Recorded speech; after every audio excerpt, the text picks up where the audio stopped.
so ummi nuhu ta yi kuskure, iya kuskure, amma mu da bata fito ta bayyana ma duniya irin nadamar ta ba, to da ba za a ji bakinmu ba.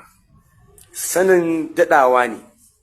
Abin da nake nufi anan shine duk ɗan adam ajizi ne, kuma tara yake bai cika 10 ba.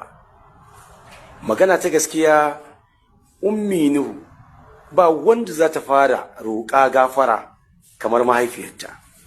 Duk wanda bai san ummi ba, to dan saurare ni, zan mashi dan wani takadidi akan ainihin yanayin damuwar da ta shiga, daidai gwargwado ita ta jawo kanta. Menene damuwar? Damuwar shine laifin uwa ya wuce kowane irin laifi na haƙi tsakanin ɗan adam da ɗan adam.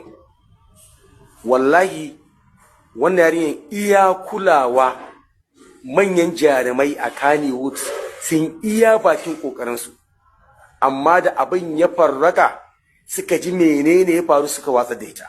Ba an ƙi taimakonta ba ne, ba an ƙi lura da ita ba ne, abin da ta yi ya wuce duk tunanin mutum.